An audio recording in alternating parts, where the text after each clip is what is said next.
Welcome back. We're glad you're here. This is the Weird and Strong podcast. I'm your host, Jeremy Grinsteiner. I'm excited for you to be here. First of all, because you're you, and we love that you listen to us. And second of all, because we have a fantastic guest. His name is Ben Walker. If you know him, cool. If not, that's awesome because you're going to get to know him. He is a musical theater performer turned into coach, helping people with their procrastination. He's got an amazing amount of content. He's an amazing coach. And I just loved having this conversation, being somebody from the musical theater world as well, back in a past life. We got to have some fun conversations around that, and also how that turned into from being on the stage to being a coach in front of people. So, without further ado, let's get weird, folks. All right, welcoming Ben Walker to the podcast today. How you doing, man? I'm doing great. So this is my first call of the day, so I'm excited about it.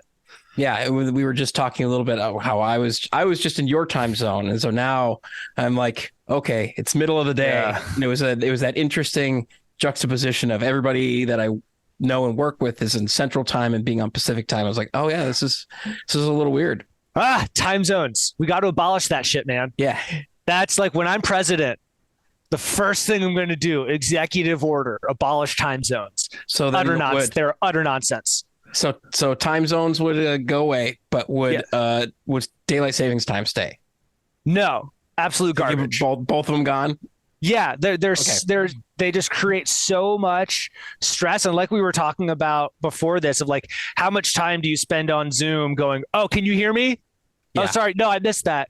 It's like, how much time do you spend being like, how many hours ahead of you are? How many is that for me? What's that? Yep. 2 + 3. Oh shit, I went the wrong way. I got to subtract it, not add it. It's like in the burgeoning global society that we have, like where it is the same time everywhere at once. Like it's right now in Australia. Yep. It's also right now in England, and it's right now in Fargo. So like this idea that it's a different time is a total myth, and it just creates confusion. So yeah. We got to abolish time zones and create, which already exists. Universal time already exists. Yep. UTC. We use it in computers all the time. Like it's like server times are always off of UTC, and then you have to make adjustments based off that, knowing where the person is. Yeah, it would be so much easier if everything ran on that. Yeah. And then I could say, hey, when are you available? And that would be it. Exactly this time. And it's the same time across the entire globe. Yeah. That would be an interesting one from like an implementation. If one country does it, like the rest of the world goes, nah, bro. Well, that's why it's gotta be like the kind of country, like, you know how Apple can just be like, nope, you're all using the USB-C cable now. Yep, you're all using the Lightning cable now. Like we need a country that has that kind of clout where it's like, it's probably not us because everyone else will be like, no, fuck you, douchebag Americans. It would need to be someone more sensible than we are. At least in terms of reputation, but it could work. Yeah. Or hey, Apple, if you're listening, a new feature for your iPhone globally is abolish time zones. Yeah. Remove the time zone feature from the iPhone. That's what we need. I haven't implemented it yet, but I've thought about how I could implement it in my coaching business as a tester. Because I've got clients all over the place. And schedule. I remember once I had to schedule a call with someone for when I was going to be in Eastern time. Okay. And I was in Pacific time. He was in Central time, but I was going to be in Eastern time when the call happened. Yeah. And I told him, I was like, hey man, can we just schedule this next week? Because my brain hurts trying to figure this out. Yep. As somebody who just got done with traveling and trying to work that out of like, okay, my calendar's updated to where I am right now, and I need to book something for 3 p.m. Central in a week. What time is that? Yeah, it's ridiculous. Yeah. So we've already been chatting away. I got a weird question for you to really kick things off. Would you rather turn pink every time someone says hello, or get angry every time somebody says bless you? Oh, pink every time someone says hello. Any reason why? To me, that's like just hilarious. Like, hello, whoa, wait, how did that happen? Because I imagine it's just like that. Yep. immediately fluorescent pink. And then it happens, just walking down the street, how many people you get to surprise in a single day. Yeah. I think that would be so funny. So funny. Like, yo, watch this. Or like, imagine if like you're at a festival and people are like blitzed out of their minds and someone's like, yo, come here. Go say hi to this guy. That'll change someone's life. How would that be? Let's fast forward to 10 years. Would it still have that same amount of novelty and excitement, or would you be like, yeah, I get it? Well, no, I would have evolved with it and found a way to master it. Okay. Where like there's ways that I would incorporate that into my life that I can't comprehend now, but in 10 years, shit would be different. So there would be something. There would be something in that. I have no idea what it is though. Yeah, okay. No clue what it is, but it would evolve into something really cool. Yeah, that's just, yeah. Even thinking of what that could possibly be could be a whole fun experiment of exploration. But yeah, because like I'm really good at jerry rigging things. So like often I'll like make something where there's already a product out there that does this, but I kind of intuitively find my way to making my own contraption. Like I DJ a little bit, and I've got this jerry rigged setup of like an iPad app and my iTunes instead of a deck, because I just kind of organically figured out how to do it over the course of a couple years. So I imagine this turning into pink thing would be the same, where I'd jerry rig it into something. Yeah. Hook up a photo sensor to you and it starts to recharge your phone or something. Yeah. Who knows? Who knows? I just have to walk around and watch what happens a couple times. Yeah. When people say hello. That's super cool. So, us being the Weird and Strong podcast, we talk about all of the things that make people unconventional in their lives. And I know from what you've told me a little bit about your background is, things are a little bit unique for you of coming from somebody in the musical theater world to the coaching world. Yeah. What was that like? First of all, what got you into musical theater? Yeah. So I grew up in a musical family. Okay. And I saw my sister did this summer youth opera workshop, and I saw the show and I was like, hey, that looks cool. So I did it the next year. I was 8 years old and I was hooked. Yeah. And from there I did, there was a local community theater that I started auditioning at. I did shows there. Like I did a show pretty much from the time for 20 years, I did at least one show a year, going from like community theater into studying musical theater in college into working professionally. So that was a constant in my life for a long time. Are you still doing any of that now, or is that something that you hung up the Capizios? Yeah. Oh, you know a thing or two, don't you? No, I've got Miller Ben. I've got Miller Benz. I'm actually bringing it back. I'm doing a show in January here in Bend that I'm really excited about. It was just so happens another professional actress joined our friend group, and we met it up at a party. We're like, wait, you did theater? I did theater. Holy shit. And then I texted her once and I was just like, hey, this badass 2-person show? Let's do it. And then we found a theater and we're putting it on in January. So I'm really excited about that. That's super rad. Yeah. I was a theater major for a hot minute. Oh, cool. So primarily I was in the music side. But when my theater was I've done a few productions in musicals, but I was much more into straight theater. What shows did you do? I was a backup for a chorus line. Chorus line, nice. Yeah, we did a chorus line, huge stage, huge everything. And then Children of Eden. Those were my musical theater accolades. And then I was part of just like a small troupe where we would just every semester we would put together a small snippet of different numbers or different whatever the director came up with for the theme. So it's like a vignettes of musical theater. We would do that. Oh, Yeah. that's cool. That's cool. I love meeting someone else who knows the biz. Yeah. Yeah. I still have some friends out that are doing some theater things, but those days have, they've been on hold for about 15 years. But It's always there. yeah. It's always there. Yeah. That's what everyone kept telling me. I still have some tap shoes in the closet somewhere. There you go. Dude, that is the best party trick. Like that's the fun thing is when I was an actor in New York, it's not a cool, unique thing to be able to sing or tap dance. Yeah. And then I left that scene, and now the people I'm with, the people I hang out with, it's like, oh my God, you can sing? And you could tap dance? What? And I love those pulling out at parties because it blows people's minds because they're not expecting it at all. Well, they're not exposed to it on the regular. Like in New York, it's like, yeah. So do the rest of us. Everybody, it's like going to the CrossFit games and be like, whoa, that guy has a 6-pack. Yeah. Yeah. Well, everyone does. Yeah. Exactly. So do all the girls as well.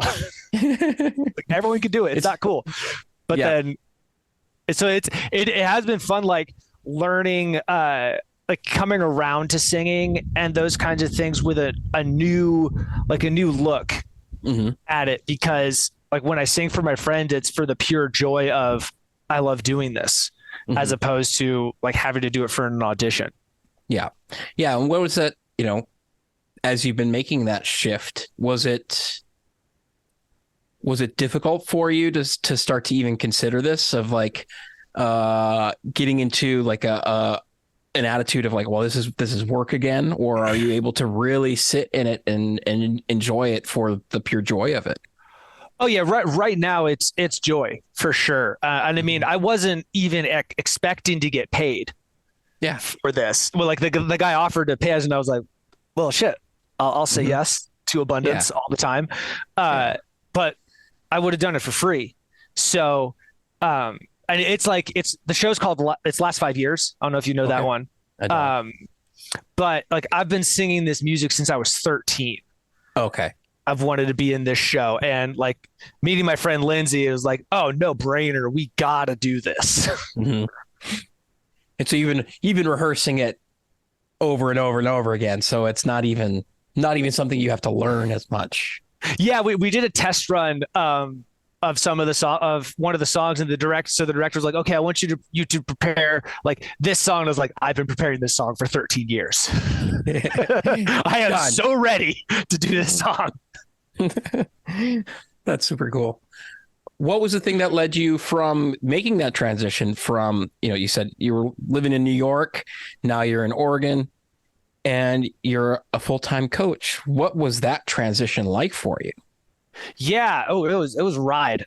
So really it started with, one of the first big gig I did out of school was the national tour of Beauty and the Beast. So I toured North America for 2 years doing the show. And up till then, I'd never been west of the Mississippi. I'm from New Jersey.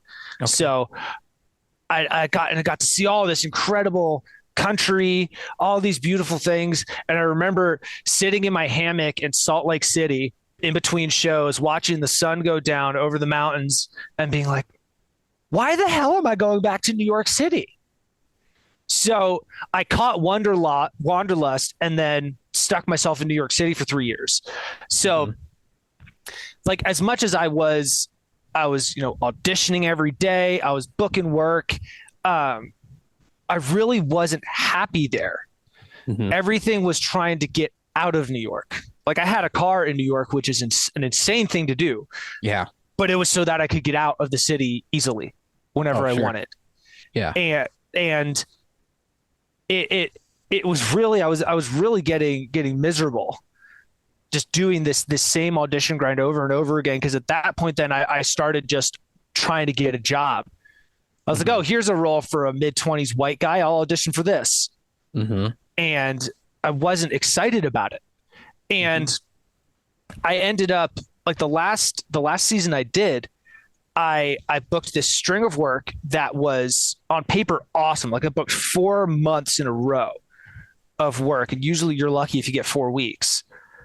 And I thought, oh wow, well, hey, like as much as I'm getting fed up with this, like maybe this is a sign I should keep going. And I found it to be really frustrating and unfulfilling work. Like all 4 months of it. And I was like, this is not what I worked so hard for. And I was pulling my hair out at the thought of going back to New York and doing it again. And I remember I read a quote that said, the more you wake up to who you are, the more unbearable it becomes to be who you're not. Yeah. Or who you used to be. Yeah. And that's when I knew something needed to change. So it was right then that I don't know if you're familiar with Mike Bledsoe. Yep. Yeah, he was starting the Strong Coach. Okay. So it cost exactly how much money I had, and I signed up for it. Class 4 of the Strong Coach. It was still really early. And then started working as a coach from then on. I told my agent I wanted to do a hiatus, and never went back. And it got to the point. I initially, my parents had to help me out with money because it was everything I had. But within 3 months, I was back on my feet. I didn't need their help anymore, and I was at the point where I was like about to put down roots in New York City. I had a bunch of in-person clients, and I thought, I got to get out. I can't put down roots here in a place I don't want to be. Yeah. The problem then was every time I talked about it, wanting to go off and do all these things, tension rose with my girlfriend at the time, because she saw like everything that I was excited about as me taking a step further away from her. And the thing was, she was right. I didn't want to admit it to myself because I was trying to be, the nice guy boyfriend. Try to have it all. Even though it's not for you. Right. Like just trying to keep her happy. But in doing that, I created this ball and chain dynamic in the relationship where, she won't let me do what I want to do. It's like, no, is that actually true? No, yeah, that's the thing. I learned later. I was like, oh shit, I did that. Yeah. Whoops. And the thing was, I was like, talk about a lot of the coaching I do now is around procrastination, and this is the thing that I was procrastinating. Like I knew we needed to break up for months, even a year. I think that relationship went on a year longer than it should have, because I was so afraid of not being the perfect boyfriend and hurting her and being the bad guy that to save face, I stayed. Yeah. When everyone around me even was like, dude, what are you doing? But I stayed in there until I flew across the country to go to this retreat called Training Camp for the Soul, because I was like, something is not right. I don't know what it is. This is going to fix me, and then I'll be good enough to have a happy relationship. Yeah. Like, right. It's just like, it's all my fault. I'll get the stamp. I'll get the achievement. They'll do all the things. They'll turn my life around, and everything will be great. Right. Yeah. And like, I'll be able to love her the way she needs it. Like, then I'll be able to do it. And I remember there was like a particularly emotional coaching session in that retreat, and I go to the integration room where we're going to talk about like how I'm going to integrate this experience. And she goes, so we've been having this conversation about your girlfriend, and I blurted out, oh yeah, we need to break up. Like I saw so clearly that we're going in opposite directions, and it was like it. Knowing that I was going to do it, because they said in the beginning of the retreat, like, don't do any big actions while you're at the retreat, like give yourself a second. But I knew, like, I couldn't sleep that night, and it was on my mind the entire next day of like, I know I need to do this. I know I need to do this. So I asked the coach, I was like, hey, like, this is eating at me. And she's like, I mean, if you really think it's an aligned decision, then do what you need to do. So I called her. We broke up right then. And as much as, she said she was not happy, for sure. She was upset, rightfully so. But I didn't feel any guilt or shame, because I knew this was the right thing to do. I made the right decision. I was so confident in that decision. And that's really what, like, when I let go of the ball and chain dynamic that I created, then I had the freedom that I was after. And, COVID hit, and Mike Bledsoe kicks down my door and goes, "Yo, we're going to Utah. You coming?" So we drove through the night to Utah, spent 2 months with a view of Zion National Park out my back window, and then started traveling around in my car coaching from there. And I've been all over the place since then, and only just settled in Bend 2 years ago, because Bend has everything that I need. And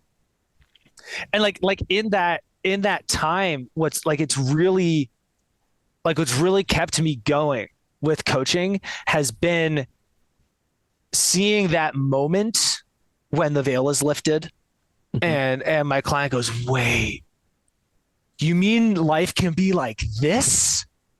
And I get to just open my arms and say, "Yeah, welcome. We've been waiting for you. Here you are." Yep. And that, I live for that moment. It's incredible. So, being able to do that while traveling has been the most amazing ride. And if I'd kept procrastinating, I would have missed it all. You'd still be waiting and playing the what if. Yeah, or I might be in a really unhappy marriage. Like that. I thought of that because that was kind of the direction it was going. I was like, okay, yeah, I do not want that. I know I don't want that. And what I'd realized actually was, we talked. I know you've been through and lifted, right? Yeah, negations. I would break up or get broken up with, and I'd go, okay, I don't want to be in a relationship. What do you think happened? Serial, monogamous, unfulfilling, frustrating relationships. Just bounce from one to the next. Yeah. A string of rebounds. Exactly. And it really, I took realizing that and then going, okay, well, fuck, what do I want? I want to be happy being single. And that was a major shift for me, because it was like, nah, fuck, Tinder, Bumble, any of that crap. That's not what I'm looking for right now. And that was another level of freedom when I didn't. You're no longer having to keep up with all right, I have to play this game of hamster wheel swiping, and just to keep myself in the game, quote unquote, or whatever you want to call it. Exactly. And that's then what, in the place where I could meet the partner I'm with. And she's incredible. And I couldn't have been the guy for her unless I'd had that journey of being happy being single. Absolutely. Yeah. There's a lot. Thank you for sharing all of that. That's a super cool and fun journey. And as you were talking about the relationship dynamic, one of the things that popped up, and I've heard many times, and I've used with clients as well, of the pain of making the change needs to be less than the pain of staying. So when you're in that relationship and you're like, well, the pain of leaving is going to be a lot bigger than sticking it out, so I'm going to just keep staying here over and over and over again. When you're talking with folks about how much does that play into your practice with coaching around procrastination? Yeah, it's the pain that comes up with that is the shame and embarrassment of making a mistake or making the wrong decision. And it really takes, honestly, first getting really accurate on okay, what is actually going to happen if you make a mistake? Because are you actually going to end up homeless tomorrow if you make this mistake today?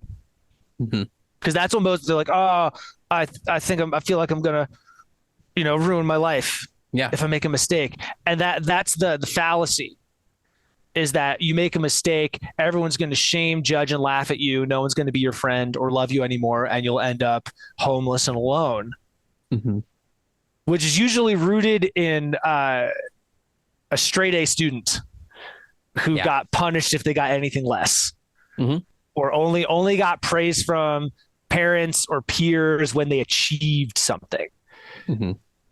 So now it's like, well, that's what they derive the meaning in your life from, is achievement. And that ultimately can be unfulfilling. So it is like the fear of losing that. And I do notice that the people who sign up with me and do really well are the ones who are like, I am so fed up with this ruining my life. I've got to do something.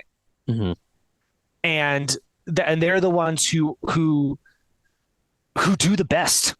They do the best work in my coaching, because they're like, okay, burn the boats. Let's fucking go.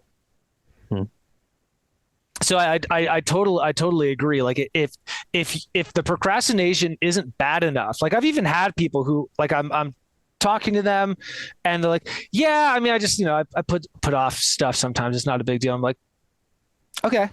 I sometimes wait a day to do my laundry.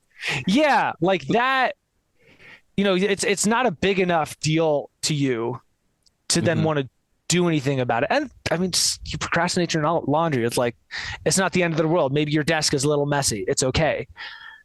But yeah, there are people who, are stuck in this job that they're miserable at, but they don't know where to start doing anything else. They're afraid to put themselves out there and end up in the hamster wheel, golden handcuffs.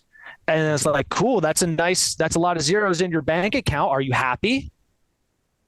You did everything you were supposed to do. Yep. But you're not happy. That's the first sign. Yep. The finely crafted shiny room in hell that we've created for ourselves. Yeah. Well, and that was the thing. It's kind of like the sunk cost fallacy, because when I was thinking about leaving theater, I was like, but I've been doing this for 20 years. I went to college for this. Like, what are people going to say, that I just gave up and quit because I wasn't good enough? And I had to let all of that go, because I knew regardless that if my goal of being on Broadway meant living in New York City or near New York City, then Broadway was not my goal anymore. And I had to let that go. And yeah, that was painful and sad. But I would have been in much more pain and way sadder if I was still living in Harlem. Well, and that there's an interesting thing too, of like, even the sunk cost fallacy on the goal itself, even when it's not, even when it's no longer something that speaks to you or something that you truly believe or even want, you're like, well, I've already marched this far towards the goal. I might as well achieve it, right? Exactly. But is it what you actually want?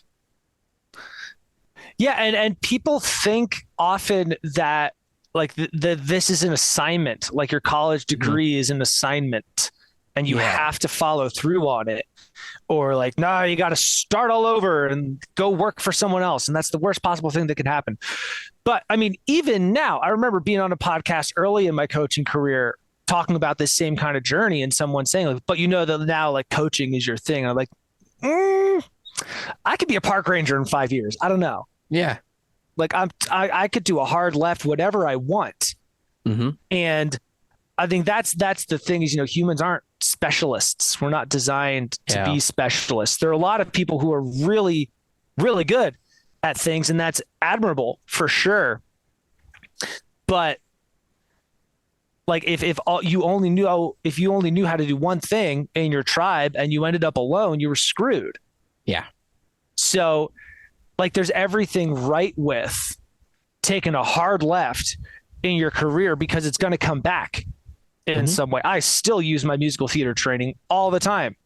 Exactly. Like that was a thing that, like, because, I primarily studied music, and I ended up working in technology, and I would have, like, I don't have a computer science degree.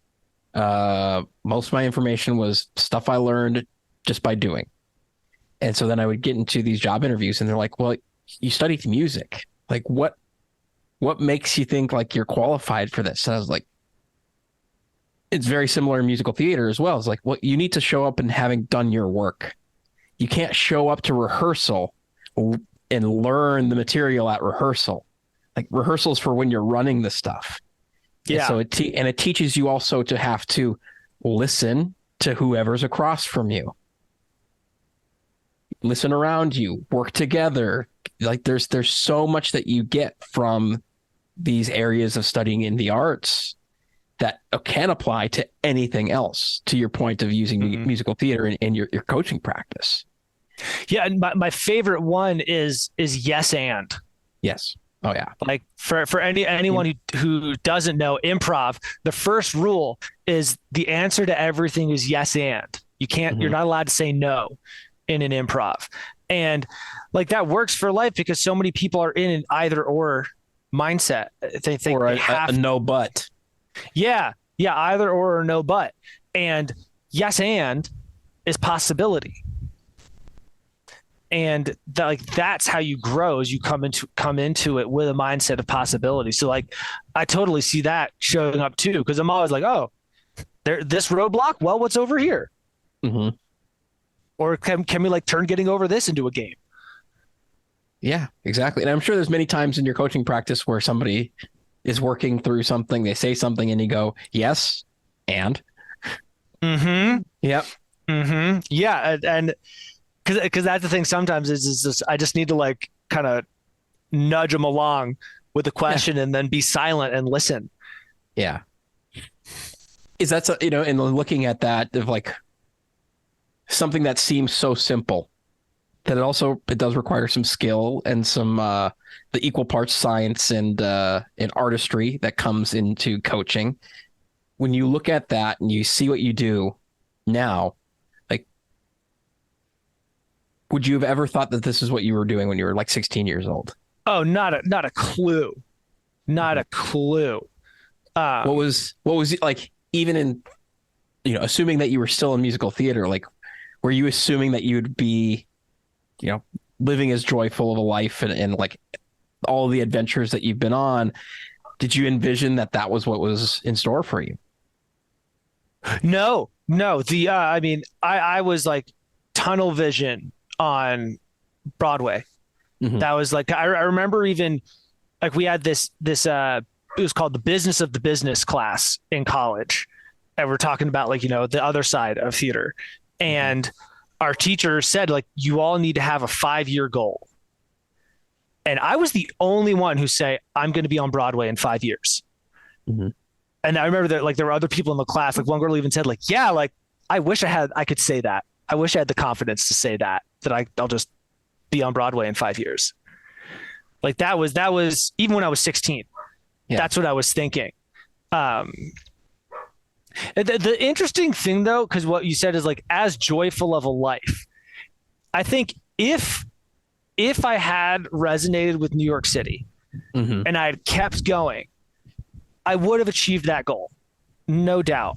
And I would have fucking loved it. Absolutely. It would have been incredible to do that.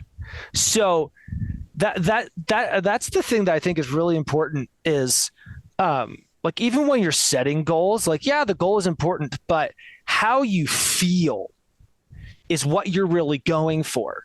So like when I do an exercise with my clients called the perfect day, where, it's if you could wake up and every single thing went exactly how you want from the moment you wake up to the moment you go to bed, what would happen? What kind of coffee would you drink? Who would you wake up with? What would you do? Would you work? Would you go on an adventure? Like what? Anything you want. And the key thing is I always bring it back to, what do you feel in your body when you read that? Because that feeling is your waypoint. Mm-hmm. You know that when you get that feeling, whatever you're doing is in alignment with that vision. So the thing isn't important. In my perfect day, it ends with a spontaneous barbecue with all my friends. And I've had a spontaneous barbecue and it was fucking awesome. And I've had other things that are the same feeling as the spontaneous barbecue. Like we all randomly got together and like played soccer on the beach I was like, yeah, this is the spontaneous barbecue. Mm-hmm. So being able to recognize that is really helpful for knowing, oh yeah, I'm on the right path. I'm making the right decisions because I still feel that like uplifting feeling in my chest. Getting the right flavor of feeling versus the specific outcome. Yeah, because you get too focused on the outcome, and then you lose track of the reason why you were doing it in the first place. Like that. That's why I like to say that my motto is "Fun is the point," because fun is not what you're doing; it's how you feel when you're doing it. Mm-hmm. And sure, not everything is gonna be fun, but if you think about a moment when you were 100% authentically expressed, not a care in the world, total flow, I guarantee you were doing something fun. Yeah. And you could have been doing something mundane at your desk. Whatever it is, those things can come up in unexpected ways. Yeah. So, and that's what people miss is they think fun is frivolous. Because we're taught that it's like, no, you got to know your STEM subjects. That's the only thing that matters. Yeah. And or the idea of you have to work hard. Like it always has to be hard work. Hard work is the only thing that pays off. Yeah, you have to earn it. Or even sometimes like when people are lost in the like, what's my purpose thing? It's like sometimes your purpose is to take out the trash. Mm-hmm. You know, it's so much simpler than we make it out to be. And I remember talking to my best friend about this, and he would say like, but like there's no way it can be that simple. It's like, yes, there are all the ways it can be that simple. What if it was that simple? Yeah, that's the thing. Like, what would your life be like if it was that simple? And that's the thing is I go to like men's retreats, and there's always this moment where with like 2 to 3 guys where they have their big breakthrough moment and they go, oh, I need to play more. Mm-hmm. That happens every single time because that's what we're missing. And that's why people are, binging Netflix or drinking. Mm-hmm. It's they're chasing something, but they don't actually know what it is because they forgot how to have fun. They forgot how to play, or no one ever really taught them. And now they wonder why they people please, why they have no boundaries. That's why. It's because you didn't have that. That's a vital piece of human development that you were told was wrong growing up. And that you've perpetuated and continued on for yourself and possibly others in your life. And yeah, there's much to be said there. Was that, in this aspect of like continual play, was that even in your theatrical career? Was that something that you continued to carry over from childhood, or is that something that you've had to relearn for yourself? Oh no, that's something I'm very fortunate. Is that I've always had this kind of mindset. I like it crystallized into Fun is the Point a couple years ago, but like I remember. Like we had dialects class, and I'd walk out of class and I'd want to like just talk in the dialect for the rest of the day to practice, and or like do like Meisner repeats outside of acting class, and my classmates would roll their eyes at me. I was like, we're in theater school. I'm trying to have fun. Isn't this some cool shit? Like, don't you want to walk around and talk in different accent all the time, or go to a frat party and tell everyone you're from Scotland and you're studying American musical theater? Can I try my American accent on you now? Like, even that, just doing that right now was so much fun for me. And that's the attitude I brought into all the work I was doing in school. Cause I wasn't there to make money. I wasn't doing theater to make money. I was doing it to do something I loved. Mm-hmm. And that was because like the most fun that I had at that point was when I was on stage. Mm-hmm. And like even now, I can whip those accents out whenever I want because I had so much fun talking to them that I started to think in a Russian dialect. Mm-hmm.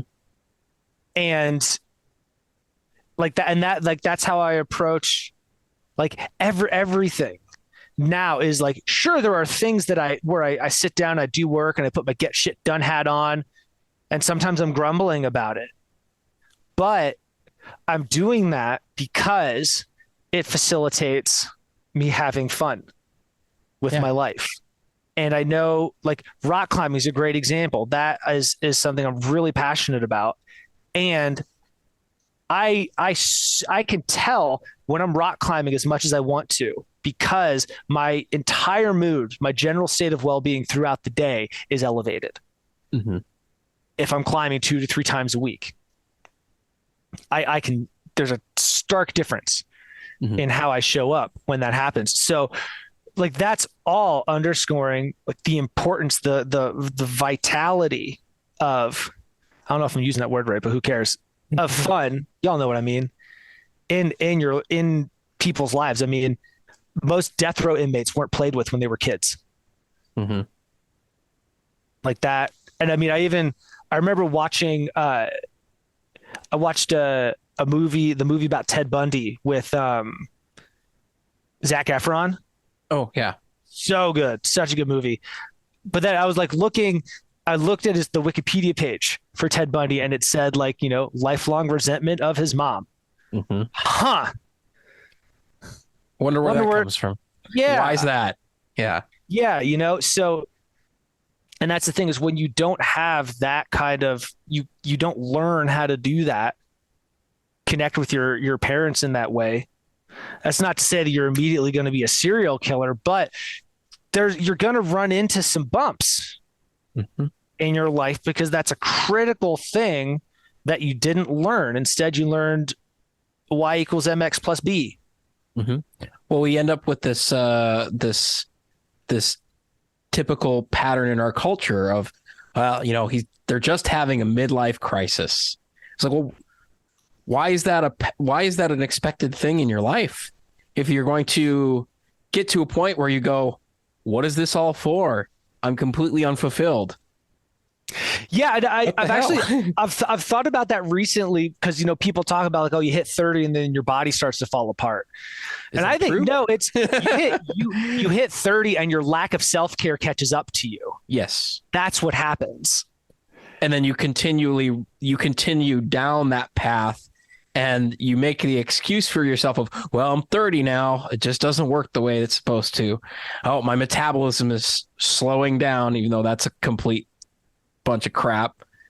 Metabolic rates actually don't change from your actual rate of your metabolism. It doesn't change from birth to death by very much at all. But energy needs change, but that is all dependent on your lifestyle. Yeah, and that's like to your point, the midlife crisis is realizing, oh my God, I'm halfway to dying and I've hardly had any fun with my life. I'll buy a car. That's going to solve all my problems. Yeah, the car will be, which I mean, if you are like super passionate about cars and tinkering on, some really like nice classic Aston Martin brings joy to your life, then go for it. But like, check what are you actually looking for here? Could you get that same thing if you play Legos with your son? Yeah. There's an interesting video I saw last week. This has popped into my head a couple of times during our discussion, where it was discussing the differences between men and women, girls and boys with in respect to birthdays. And they were going to a bunch of middle-aged grown men and saying, when was the last time you were excited about your birthday? And they're like, oh, when I was 6 years old, my parents bought me this Lego set, or, 8 years old and I got a Chuck E. Cheese party, or whatever it was. And it's like looking back at that, especially from the standpoint of men, of like, when did that become a pattern for us that was learned, that, you can't even celebrate yourself. Birthdays are stupid or frivolous. You can't play. You have to get out there and achieve. Yeah.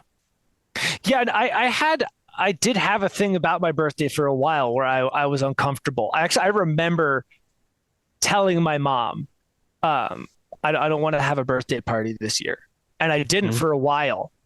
And Yeah, there was a part of me that was really uncomfortable with like the vulnerability of people celebrating, or like, what if I open a gift and it's something I already have, or I don't like it, and I have to like put on a show for them because they don't want them to feel bad that they got me a shitty gift. Mm-hmm. And like that was even just imagining that was so uncomfortable for me that I stopped celebrating my birthday, not inviting friends out to do stuff. And even like when I'd realized what I was doing and worked through a lot of it, my first opportunity I still whiffed on celebrating my birthday. And because that was a really uncomfortable thing for me. I mean, I think you could tie that into a lot of what's in vogue right now is men being vulnerable and being able to say that thing that you're uncomfortable telling anyone else about. Yeah, and that's totally, and I recognize that for myself as well, of very similar pattern. And like, I did the same thing this year where I was like, yeah, I'm going to do a thing. Well, it's like a week out. No, I'm not going to do anything. I'll just be a regular day out. Like, oh, okay. And then seeing that video that I just like in this discussion, I was like, oh, okay, yeah, all right. There's a whole new gold mine to start digging into of like, okay, there's another layer here that I hadn't considered before. Yeah, I mean, why do you think that is, that you're uncomfortable with it?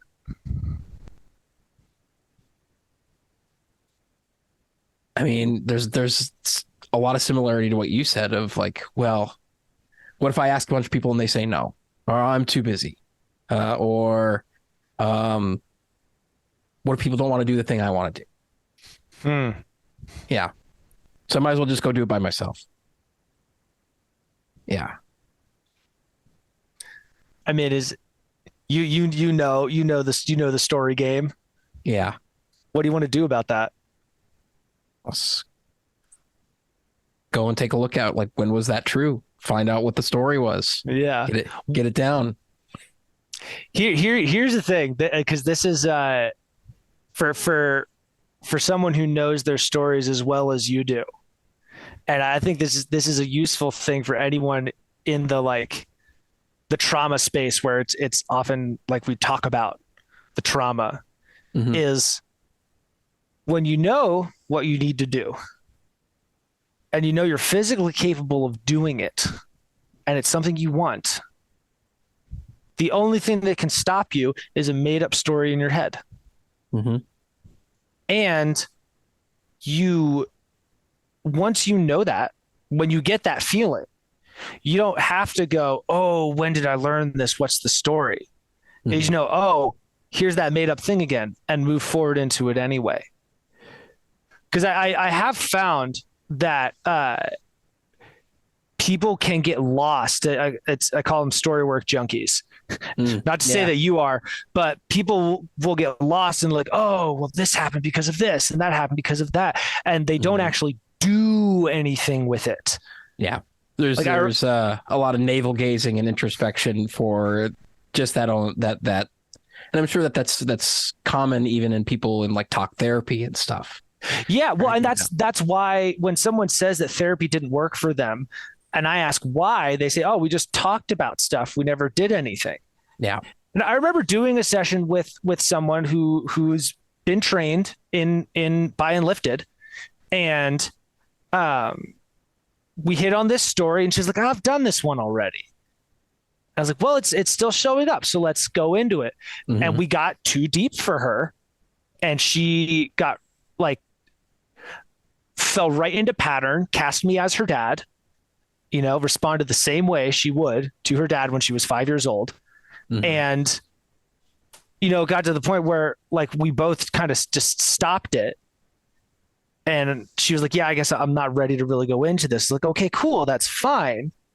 Know that this is where your work is.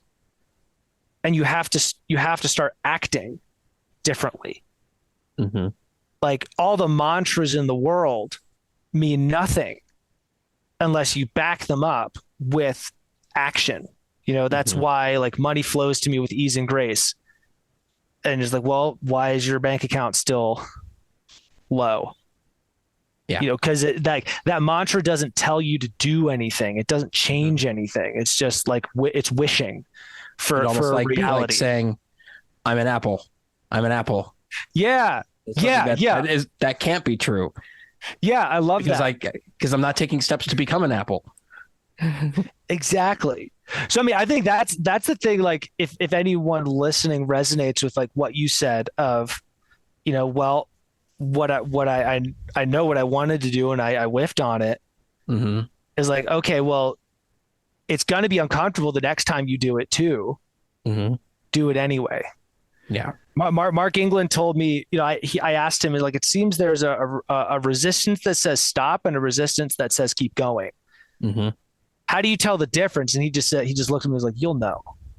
And that's the thing. It's going to be different for everyone. But when you're going to take the action, you hit up against that resistance. It's like, if this is the resistance that says keep going, then fuck the story, keep going. Yeah. Like, what you need to do it. I was doing some writing for myself just last week around some very similar like ideas around resistance, of like having experienced some things over the summer of well, we get caught up in our like, why haven't I done this yet? Or like again, you talked your specialization in procrastination, and had that reflection for myself of now that I'm more aware of what the pattern has been looking like, now I can take a look at it. And I wrote down like, resistance is my way forward. Like when I find the resistance, that's the time to lean in. Yeah. And I experience that rock climbing all the time, where I'm walking up to a route and I'm like, oh man, it's really high up there. Yeah. I know there's that spot, but that's really hard where I might fall. And I know that that's the resistance that says keep going, because I know how joyful I'll feel at the top. Yeah. And whatever story that's there doesn't matter, because I know what I need to do. And I know that like, this is the same thing as saying like, I feel like unicorns are real. It's totally imaginary. So, have the awareness of that to then know, okay, I can still act differently. I can act in accordance with a different way of being, even though that voice in my head is like, you're not good enough. That like, you can still like, that story isn't an assignment. Like, oh, well, I have this trauma, so I can't move forward. Because you can change who you are in an instant if you truly devote yourself to it. You can cure yourself of any of those things like that. That's really hard to do. Really hard to do, but it's possible. There are so many times, even recently, like in my business, where I've had resistance or I've had whatever story come up, and I just go, that's a story. I'm going to do this thing anyway. And that practice has moved my business leaps and bounds forward this year.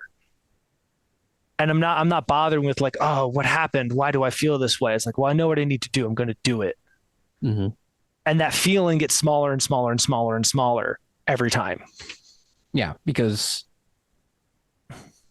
so when that feeling continues to get smaller, does that mean that the story's been changing for you as you've been continually taking action? Yeah. Cause then I see the result. Like I see what actually happens. Like here's a big thing that I procrastinated on in my business. And we're in the same coaching program. So you understand, sending out direct messages to people to start conversations and see if any of them are people I can support to then become my clients. That's something I resisted for so long because I thought, oh, I don't want to spend hours on Instagram searching for people, being a sleazy coach, sliding into their DMs. Someone's gonna, block me or call me an asshole. And none of that happened. Yeah. None of it happened. What happened was people going, "Oh my gosh, your video spoke to me so deeply. Thank you for putting this content out." Mm-hmm. That is what happened. And a lot of those people were very happy to become my clients. And that's the reality of what actually happened when I did it, instead of imagining what might happen if I did it. Mm-hmm. So that's now, like, I even told some friends where, because I'd went through all the contacts on my phone and I texted 60 people. Some of them I haven't talked to in years, just to start a conversation. And one of them signed up and paid for 6 months, paid in full. I went to my friends and I was like, "Hey, if I said I would pay you $3,000, would you go text 60 people right now?" It's like, guaranteed they would, but they're putting it off. Yeah. The big form they, of whoever knows that they need to do that. It's like, would you do it for $3,000? Because you could get $3,000 if you do this. Mm-hmm. And it's the same thing. Like, if I told you you could have, all the freedom that you desire, would you make one Instagram video right now? If I told you that would lead you to all the freedom you want, would you quit your job and go all in on your passion project if I gave you $10,000 to do it? Because if you do it, you can get that $10,000. Mm-hmm. As you were talking about that, I had this like image in my head of like somebody like I don't know, walking somewhere and they're like, "I really want to go over there," but they keep walking this direction instead. Like, where I really want to be is over in this direction. That looks like the most amazing place, and that's where I really want to be. But because I picked this other direction, I got to keep going this direction. Yeah, and most maybe I'll get there. Maybe I'll get there going this direction. And most of them have no idea. The analogy I think of for this is like, imagine someone squatting, and they've been squatting the same way for their whole life, and they've got back pain, and they go see a trainer, and the trainer's like, "Oh, well, it's because you're squatting like that. Your back's rounding when you squat, so you have back pain." And they goes, "What are you talking about? I've always squatted this way, and I'm jacked. And I mean, that's how my dad squatted. That's how he taught me to squat, and he had back surgery when he was 40. Holy shit! I guess I got to change the way I squat." Mm-hmm. But it's like, that's the thing, is you learned a certain way to go through your life. You learn certain things that work for you, like perfectionism. Perfectionists are perfectionists because it's worked for them.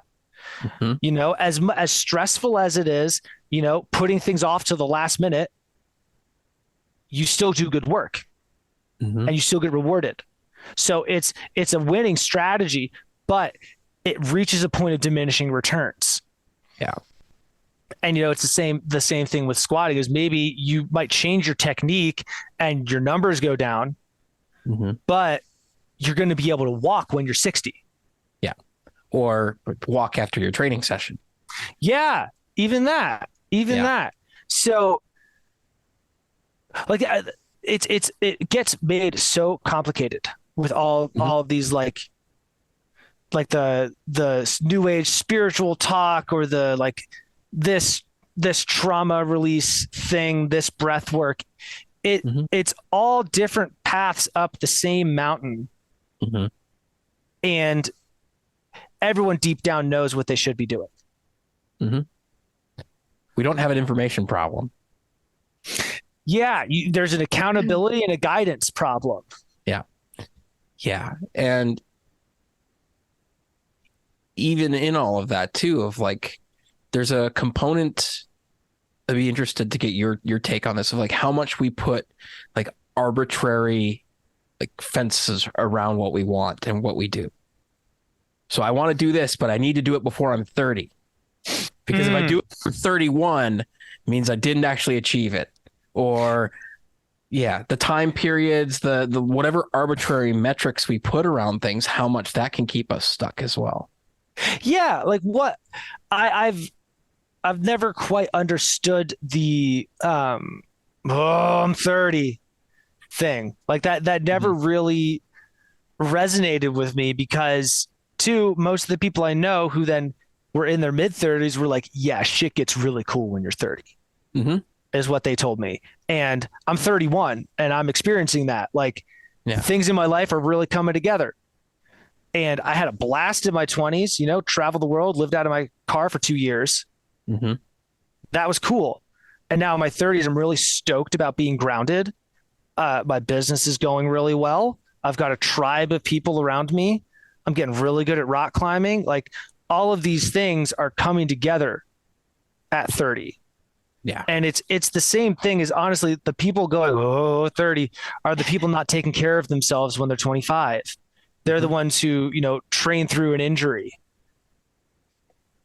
or like work themselves to burnout in their 20s. Stay in fulfilling relationships, whatever ills you want to put into their equation. Yeah.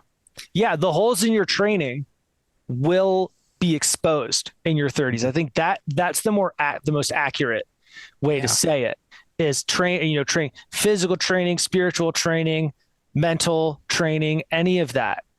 If you've got holes in your game, your 30s will expose them. Mm-hmm. And if you're already uncomfortable about thinking of turning 30, then you already know where the holes in your game are. Mm-hmm. And you have time to do something about it right now. Yep. What's the old saying? When's the best time to plant a tree? 20 years ago. And then what's the second best time to plant a tree? Right fucking now. Yeah. I'm like, that one keeps coming up for me over and over and over again. Not even just for myself, but others, that I support and whatnot, because it is true. Like, who says that it's too late to start? Yeah. Well, and what good is it doing to you to like wringing your hands and be like, why didn't I learn this sooner? It's like you learned it now. Mm-hmm. It's right now. You could have done something about this right now ago. So let's do it right now. I love that. Right now ago. Right now ago. Yeah. And it's there, for those of you listening to us, they can be easy traps to fall into. And it can also be easy traps to step around. Yeah, like when you're in like the throes of some terrible, awful spiraling anxiety attack, the reality is you're splashing around in a mud puddle thinking you're drowning. Mm-hmm. And everyone's standing there being like, okay, I've got a towel for you. You could just roll over 2 inches. Yeah, roll over out of the mud and you'll be fine. But when you're in the mud puddle, it's like, oh, this is the worst thing ever. Yeah. And sometimes that's a tough pill to swallow. Mm-hmm. For people because they're really identified with the trauma and the story. Oh. And like that's the reality. They're deep in like that. They're deep in that existential kink of feeling great, feeling bad. Yeah. Like even when I was, like business was tanking, I had to get 2 side jobs.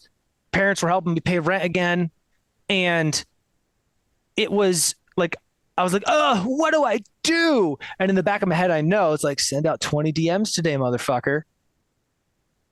But I was still so resistant to doing that. Like, no, I'm in this mud puddle. It's terrible. How do I figure out how to find clients who will help me? It's like, go find them is how you'll figure that out. Yeah.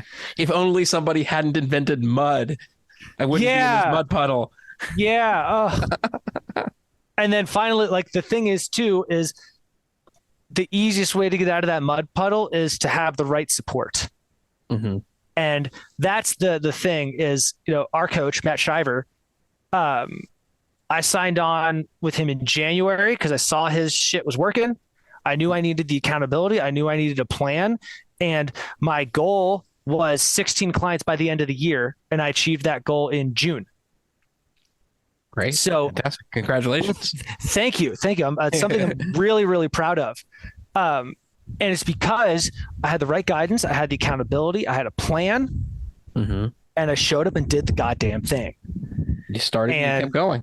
Yeah. And I've had conversations with other coaches in and outside the program, and they asked me like, well, what do I do? And I was like, look, 20 conversations a day, come hell or high water. I don't care what your excuse is. One of my friends was like, oh, but there's resistance. And I just looked at him and I said, tough.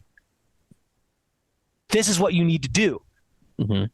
20 conversations a day. I don't care what you have to do. I don't care how long it takes. Start them. Because that's the thing that's going to move the needle. That Instagram story is not going to move the needle. Journaling about it, a mushroom journey, meditating, that's not going to move the needle for you. Start the conversations today. That's going to move the needle. Everything else is a distraction. Yeah. And you can take that into the rest of your life too. You know, everyone knows that one thing that they should be doing that would make everything else easier or unnecessary, but they put it off. But that's the thing you need to focus on. Yeah. It'd almost be like saying, I want to lose 20 pounds while still eating 150% of my daily calorie needs. Yeah. And I've had situations where like I tell clients, it's like, yeah, it's like you're like holding your leash, but also trying to run away at the same time. Like you can't do both. And, you know, when you know what that resistance is, like it's your duty to face it, because the cave you fear to enter holds the treasure you seek. Joseph Campbell. Like there's so many people bouncing between, you know, home base and the call to adventure, home base and the call to adventure. And they always say, oh no, I'm not ready. I don't have enough certifications. I don't have enough money saved up. Oh, when I get my retirement, then, and they can't grow. And you at some point you have to say yes to that call to adventure.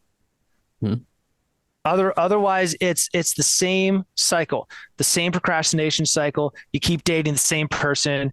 You keep, you know, relying on alcohol to take the edge off after you've been frustrated at your computer job for 8 or 10 hours that day. You know, like honestly, it's like we were saying earlier. You know, people, the pain of staying the same has to be less than that has to be greater than the pain of change. You also, it doesn't have to be, you know, like you can use like the Western medical system as an example is you don't go to a doctor to get healthy. You go to a doctor because you're sick.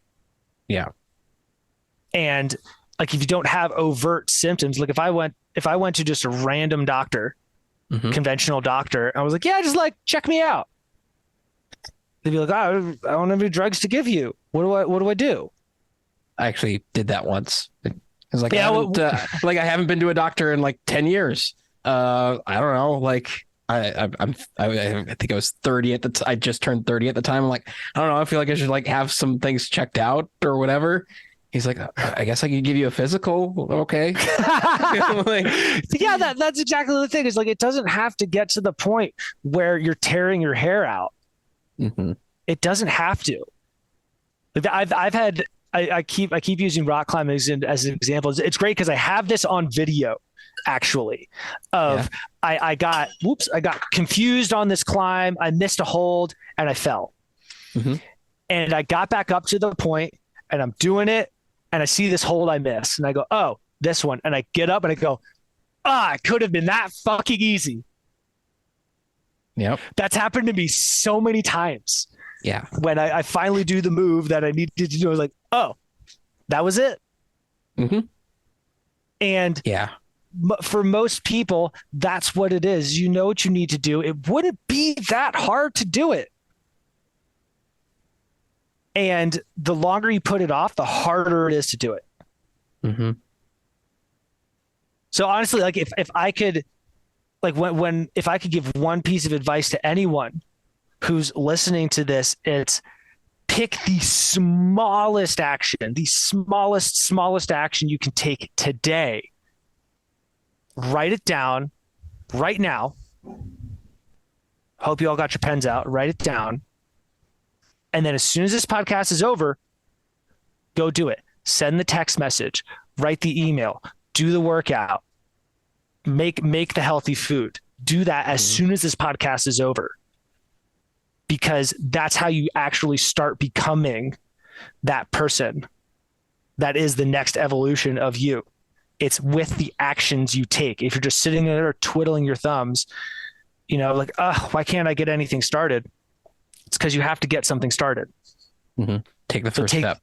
Take the action to like people often get lost in the like, I've got this big vision.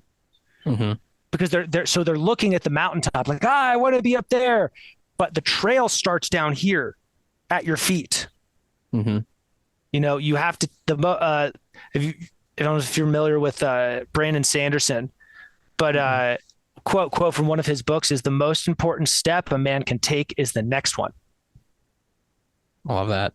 That's great. And that's why I always ask, what's the smallest thing you can do right now? If you're, Dr. John Berardi with Precision Nutrition, their entire system is predicated on, what's the 5-minute action I can take towards this? Something that's 5 minutes or less that gets me on the path towards this. If it's needing to make better food choices, okay, 5 minutes or less. Can I make a shopping list for myself? All right, that was the first action. I made the shopping list. What's the next action? The next action. And when we continually take that small incremental approach, that's when things happen. Like, I don't know how familiar you are with the software engineering world, but we have entire project management systems and methodologies and certifications around this exact same idea on how to build businesses, applications, websites, all of this stuff. And it still always comes down to, can we distill this down into the smallest piece of action right now? Even building a building is going to be the same thing. What's the first step we have to take?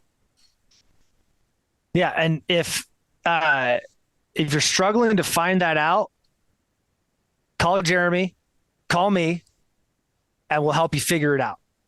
Like that's the other thing, is you and I both are where we are in our lives today because we have the right support. Mm-hmm. And like the biggest myth is that it's more honorable or more worthy to do it yourself. When you're standing on top of Mount Everest, you're not going to care if a Sherpa set the ropes. Yep. You're standing on top of Mount Everest. Well, talk to any successful athlete, musician, business person. Ask if they did it all by themselves. Yeah. You'd be hard pressed to find anybody that could say that they truly did it all on their own. Exactly. So if you need help coming up with that plan, like call me, call Jeremy, call someone who knows how to do this shit, because like the world is waiting for those gifts that you are too scared to put out there. And no one is coming to help you make that impact. You need to find a way to make that impact. And that means finding help. I mean, we still have coaches as coaches. So exactly. If your coach doesn't have a coach, also don't hire them. That's a coach out of alignment. Yeah. They think they've got it all figured out. And that's a point for me as well, of like, when I feel like I've got it all figured out, it's time to ask some more questions and see what I don't have figured out. Exactly. Brad, man, this has been an awesome and fun conversation. What would you like to share with the audience? What do you have going on that you'd like to promote? I help procrastinators get shit done so that they can have the freedom to travel, the financial freedom, and the ability to have fun with the people who mean the most to them. So if there is like a move you've needed to make in your life that you've been putting off, or there are important tasks you should be doing to move your business forward, but you distract yourself with meaningless busy work, go to my Instagram, Ben Joy Walker, and there's a link in there, and book a call with me, because I would love to support you. This is work I'm really passionate about. And the most amazing thing is when I get that message like, oh my God, I did the thing and it worked. And that's what I want you, listener, that's the experience I want you to have. So if any of this has resonated with you, I would love to support you. So book that call on my Instagram. Awesome. Thanks, Ben, so much for being here. It's been a pleasure to chat with you and get to know you a little bit more. And until next time, folks, stay strong. And most importantly, stay weird.